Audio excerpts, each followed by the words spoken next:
Coqodaq is a massively popular fine dining restaurant devoted to fried chicken and champagne. Their most popular offering is the bucket list, which consists of 2 different types of fried chicken and a number of sides for $38. However, prices can get pretty high at the restaurant, with the most expensive caviar service costing almost $900, while chicken nuggets are topped with luxurious truffles and caviar. I love fried chicken, so I had to give Coqodaq a try, but unfortunately my experience wasn't great at all.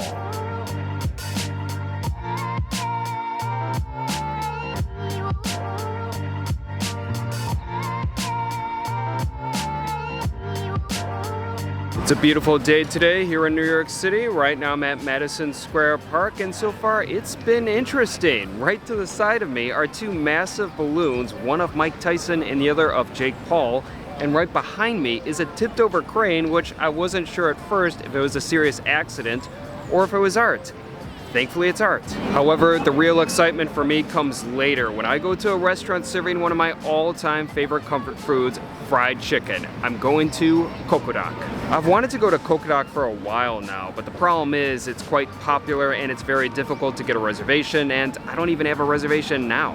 It's unfortunately one of those restaurants that don't offer reservations to single diners. Thankfully, Coqodaq reserves a lot of space for walk-ins, which is what I'll be doing today. Now, there are a lot of great restaurants offering fried chicken in New York City, but none of them are quite like Coqodaq. Frankly, I really don't know of any fine dining restaurants that focus solely on fried chicken. Although fried chicken isn't the only thing that Coqodaq serves, but it is the focus of the restaurant. Plus, the fusion of Korean and American flavors at the restaurant has really intrigued me. Frankly, I cannot wait to dine at Coqodaq this evening, but I have 2.5 hours to wait before the restaurant opens their doors, so in the meantime, I'm gonna grab some coffee, get caffeinated, do a little work, and then I'm gonna head to the restaurant slightly before they open, wait in line so I'm ensured a good spot, and then dine on fried chicken and champagne. Coqodaq is located in the Flatiron district of New York City and opened its doors in 2024. The establishment is the product of restaurateur Simon Kim, who also opened the Michelin-starred COTE Korean Steakhouse, which is actually about a block away from Coqodaq. The name of the restaurant, Coqodaq, is a sort of amalgamation of the French and Korean words for chicken, and they serve a hell of a lot of chicken. Since opening, it's been a very hyped up spot, and it's still a popular place, as evident by the number of people waiting in front of the establishment before my dinner. I arrived at Coqodaq about 17 minutes before they opened, and more people came soon after me. I did a bit of reading to pass the time, but about 5 minutes before the restaurant officially opened, servers passed out welcome drinks of chai tea. I thought that it was a nice gesture of hospitality, and the tea was very pleasant. Soon enough, the restaurant started seating guests, but they first went with those that actually had reservations. It took about 10 minutes after opening before I was given a spot at the bar. Once I settled in, I took in the space. Coqodaq is a great looking restaurant. The lighting and finishes were fantastic. One unique aspect of the restaurant's design are the sinks at the entrance of the establishment where one can wash their hands before eating. Yeah, because with fried chicken, you're going to be using your hands. Overall, the design of the restaurant is grand, modern, and beautiful. In fact, Simon Kim called Coqodaq a cathedral of fried chicken. And speaking of cathedral, Coqodaq was designed by the Rockwell Group, who also designed Cathedral Restaurant in the East Village. In terms of the menu, fried chicken is what Coqodaq is all about. The bucket list is the most popular order, and it's sort of a set menu that features 2 fried chicken styles along with a number of sides and a dessert for $38, which I of course ordered. However, there are some other items at the menu, including a luxurious caviar service that can cost as high as almost $900. The golden nuggets are also pretty special and remind me, at least appearance-wise, of the offerings from McDonald's. They're topped with decadent ingredients like caviar and truffles. While they did seem a little ridiculous, I had to order a couple, so I got a 16-carat nugget and a 24-carat nugget. Next, I looked over the beverage offerings. Coqodaq definitely has some intriguing cocktails, including one called the Egg, which I've heard a lot about, but I was more so interested in their champagne. The restaurant heavily emphasizes the pairing of fried chicken and champagne, and they supposedly maintain the largest selection of champagne in the country. There were other wines of course too, including some affordable house red and white glasses, but I ended up getting a glass of the Pierre Moncuit Blanc de Blancs de l'Eau Brut. First off, I really liked the restaurant's monogrammed wine glass. It was a nice touch. In terms of the champagne, I really enjoyed it. It was a Chardonnay-based champagne with a clean flavor and mouthfeel that would pair perfectly with my fried chicken when I would eventually get it. This was the point when my experience at Coqodaq went straight downhill. I noticed that people started receiving their food, yet I received nothing. At one point, with the entire bar filled, everyone was eating except me. I felt like I must have been in a blind spot to everyone working at the restaurant. I just couldn't believe that no one didn't see the massive amount of nothingness in front of me. I wanted to pull someone to inquire about the situation. Finally, about 30 minutes after ordering, I received not my appetizer of the caviar top chicken nuggets, but part of my entree, the bucket list. While I was expecting my chicken to come in a bucket, instead I got 3 sad-looking pieces on a plate. Apparently, if you're dining at the restaurant as a couple, they combine both of your orders in a bucket and it's served family style. To be fair, that was only half of my fried chicken. The other half, annoyingly, came just minutes later. While I loved having all that food in front of me, it was just cumbersome to eat since I was constantly moving plates and things around in that tight area. Not to mention the fact that nearly everyone got the bucket list, so the entire bar was seemingly crammed with food. However, if I was at a table, it probably wouldn't have been an issue at all. Nevertheless, the food looked great and I was excited to at least eat something.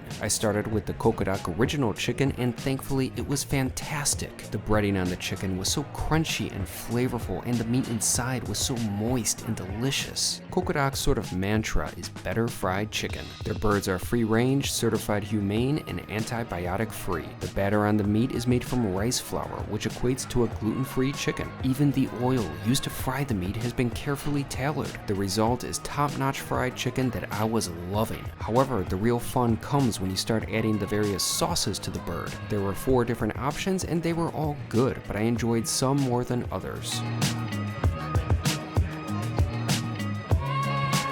I especially liked the verde sauce and the pepper parm sauce. They were not only delicious, but they were fun. While I was expecting to get a bucket of chicken, the restaurant at least gives a bucket to discard the bones, which I thought was a nice touch. Plus, since you'll be using your hands so much, Coqodaq also provides wet wipes.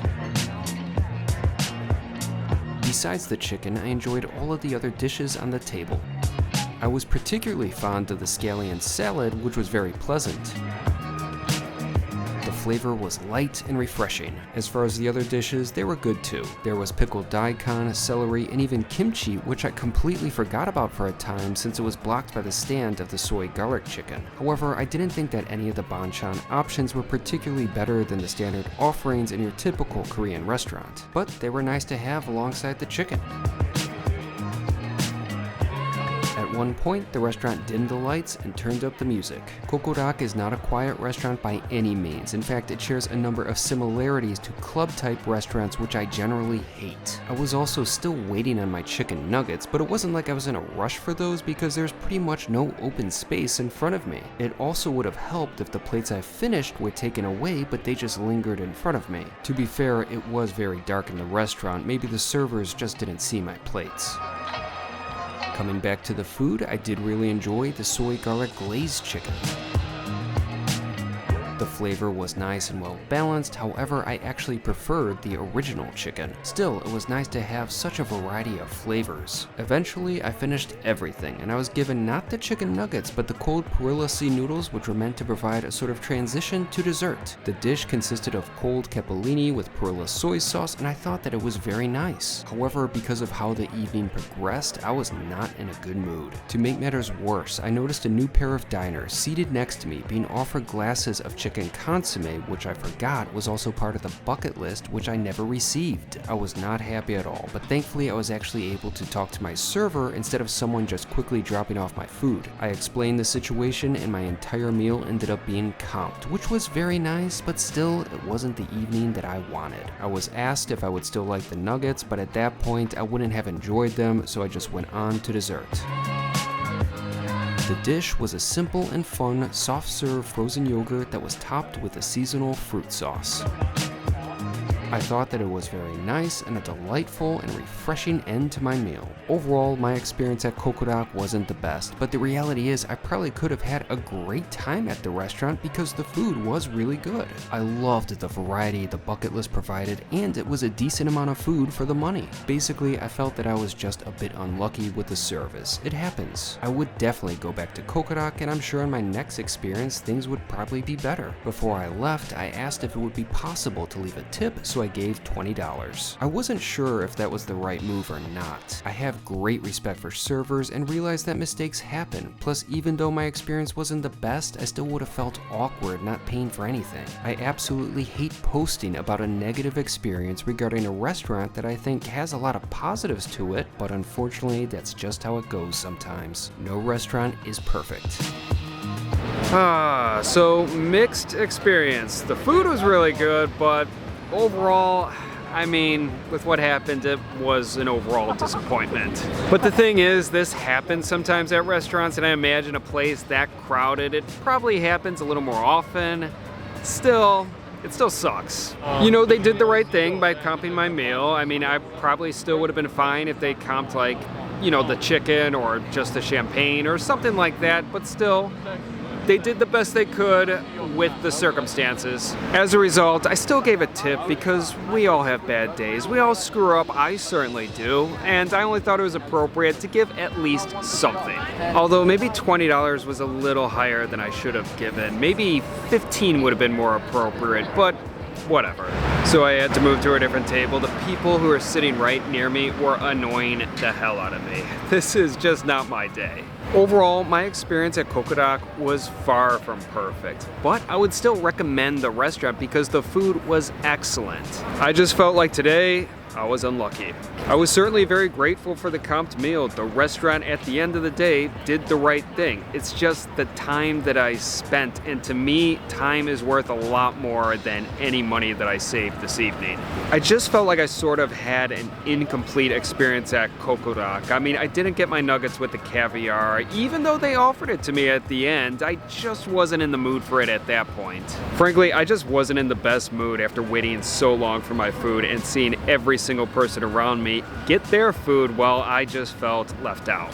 But like I said, I was just unlucky. I do think at the end of the day, Coqodaq is a very awesome restaurant. I mean, that fried chicken was amazing. I'll definitely be back to Coqodaq. I don't know when, but I definitely have some unfinished business with those chicken nuggets. Overall, today wasn't exactly the experience I was hoping for, but you know, that's life. You just never know. I'll definitely give Coqodaq another try, that's for sure. The food's awesome, and hopefully things will go a bit better next time.